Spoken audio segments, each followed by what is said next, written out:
I'm the youth ambassador for Orangutan Alliance. The book I was reading is The Lorax by Theodore Gazelle, who you may know as Dr. Suess. It is a book about protecting our environment. So, without any further ado, we shall read The Lorax by Dr. Suess. Oh yeah, and this is my dog Benji. At the far end of town, where the grickle grass grows, and the wind smells slow and sour when it blows, and no birds ever sing excepting old crows, it is the street of the lifted Lord. And deep in the grickle grass, some people say, if you look deep enough, you can still see today, where the Lorax once stood, just as long as it could, before somebody lifted the Lorax away. What was the Lorax, and why was it there? And why was it lifted and taken somewhere? From the far end of town, where the grickle grass grows. The old Once-ler still lives here. Ask him. He knows. You won't see the Once-ler. Don't knock at his door. He stays in his lurkum on top of his store. He lurks in his lurkum, cold under the roof, where he makes his own clothes out of muffled moof. And on special dank midnights in August, he peeks out of the shutters, and sometimes he speaks, and tells how the Lorax was lifted away. He'll tell you, perhaps, if you're willing to pay. On the end of a rope, he lets down a tin pail, and you have to toss in 15 cents in a nail, and the shell of a great-great-great-grandfather's snail. Then he pulls up the pail and takes a most careful count to see if you've paid him the proper amount. Then he hides what you paid him away in his snub, his secret strange hole in his grooveless glove. Then he grunts, I will call you by whisper-mophone, for the secrets I tell are for your ears alone. Slop! Down slops the whisper-mophone to your ear, and the old Once-ler's whispers are not very clear, since they have to come down through his snurgly hole, and he sounds as if he had smallish bees up his nose. Now I'll tell you, he says, with his teeth sounding gray, how the Lorax got lifted and taken away. It all started way back, such a long, long time back.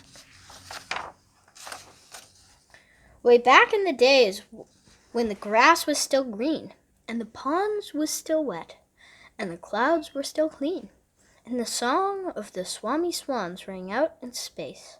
One morning I came to this glorious place, and I first saw the trees, the Truffula trees, the bright-colored tufts of the Truffula trees, mile after mile in the fresh morning breeze. And under the trees I saw brown barbaloots frisking about in their barbaloot suits, as they played in the shade and ate truffula fruits. From the rippless pond came the comfortable sound of the humming fish humming while splashing around. Those trees! Those trees! Those truffula trees! All my life I'd been searching for trees such as these.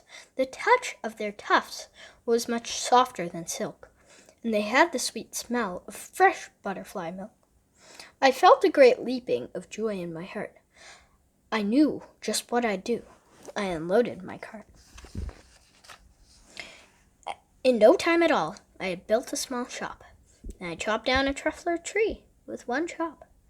And with great skillful skill, and with a great speedy speed, I took the soft tuft, and I knitted a sneed. The instant I'd finished, I'd heard a gazump. I looked. I saw something pop out of the stump of the tree I chopped down. It was sort of a man. Describe him? That's hard. I don't know if I can.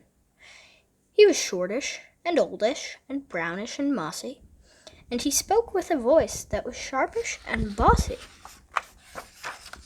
Mister, he said with a sawdusty sneeze, I am the Lorax. I speak for the trees. I speak for the trees have no tongues. And I'm asking you, sir, at the top of my lungs. He was very upset as he shouted and puffed. What's that thing you've made out of my Truffula tuft? Look, Lorax, I said, there's no cause for alarm. I chopped just one tree. I am doing no harm. I'm being quite useful. This thing is a thneed. A thneed's a fine something that all people need. It's a shirt, it's a sock, it's a glove, it's a hat. But it has other uses, yes, far beyond that. You can use it for carpets, for pillows, for sheets, or curtains, or covers for bicycle seats. The Lorax said, Sir, you are crazy with greed. There is no one on earth who would buy that fool thneed.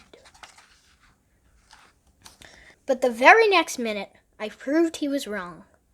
For just at that minute, a chap came along, and he thought that the thneed I had knitted was great. He happily bought it for $3.98. I laughed at the Lorax. You poor stupid guy. You never can tell what some people will buy. I repeat, cried the Lorax, I speak for the trees. I'm busy, I told him. Shut up, if you please. I rushed across the room, and in no time at all, built a radiophone. I put in a quick call. I called all my brothers and uncles and aunts, and I said, Listen here. Here's a wonderful chance for the whole Once-ler family to get mighty rich. Get over here fast, take the road to North Nitch. Turn left at Weehawken, sharp right at South Stitch. And no time at all, in the factory I built, the whole Once-ler family was working full tilt.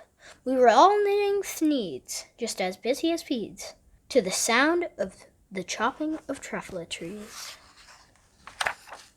Then, oh baby oh, how my business did grow.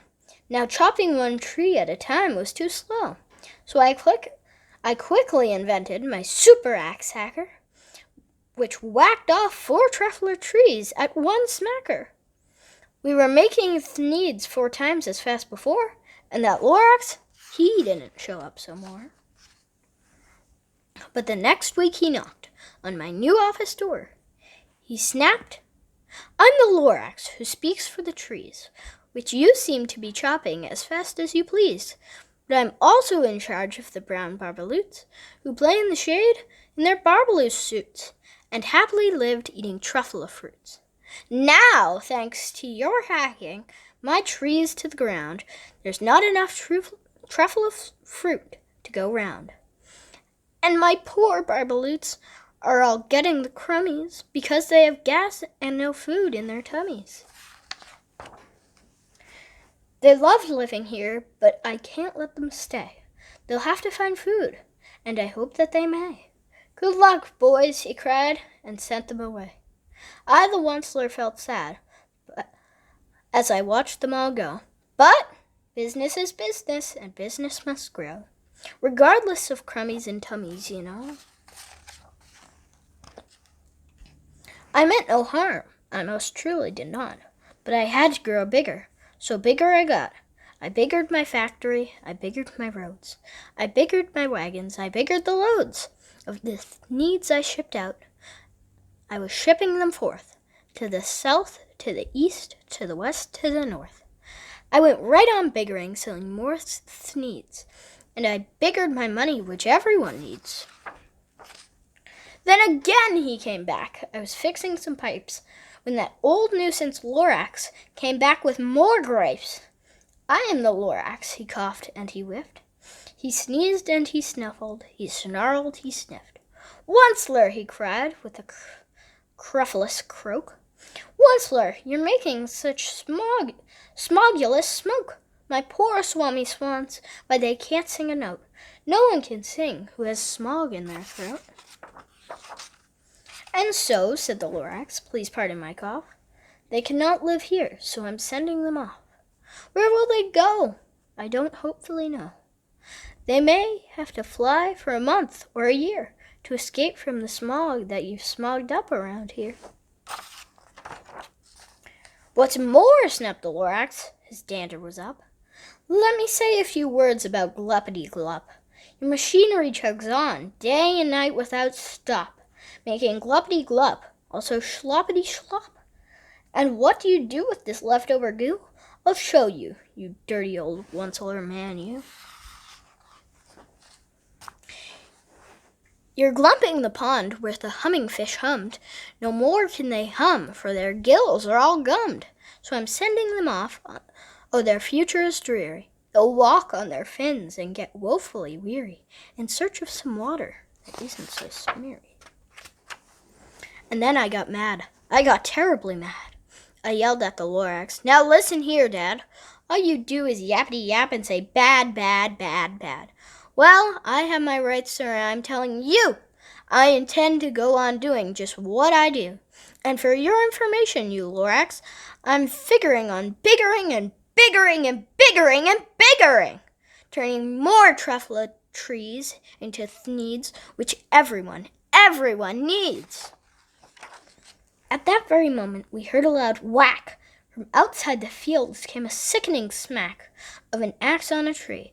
Then we heard the tree fall, the very last Truffula tree of them all. No more trees, no more thneeds, no more work to be done. So in no time at all, my uncles and aunts, everyone all waved me goodbye. They jumped into my cars and drove away under the smoke-smuggered stars.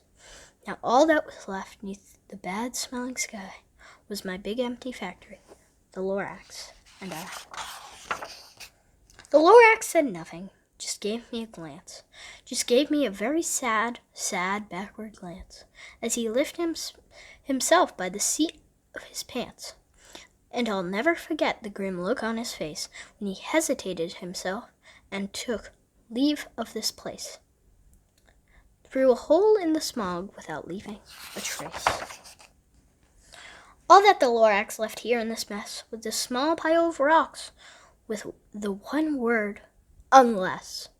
Whatever that meant, well, I just couldn't guess. That was long, long ago, but every day since that day, I've sat here and worried away. Through the years, while my buildings have fallen apart, I've worried about it with all of my heart. But now, says the Once-ler, now that you're here, the word of the Lorax seems perfectly clear. Unless someone like you cares a whole awful lot, nothing is going to get better. It's not. So, catch, calls the Once-ler. He lets something fall. It's a Truffula seed. It's the last one of all. You're in charge of the last of the Truffula seeds, and Truffula trees are what everyone needs. Plant a new Truffula, treat it with care. Give it clean water and feed it fresh air. Grow a forest, protect it from axes that hack. Then the Lorax and all of his friends may come back. And that's the end of the Lorax by Dr. Suess. And that's what will happen if we don't protect the orangutans. And this Lorax here, he's us. We can help protect the orangutans. Bye, kids! I hope you enjoyed. Now, why don't you hand the phone over to your parents or anything that you're watching on, because this part's a little boring. So your parents can come and watch this. Parents, come a little closer. These are some questions to ask your kids about the Lorax to make sure that they understand the book. What was the land of the Lorax like before the Once-ler arrived? Did you like it? Would it be a place where you would want to live? Why does the Lorax have to speak for the trees? Do you think it's important to speak up for others? Has somebody ever spoken up for you? What do you think the boy will do who caught the last Truffula seed?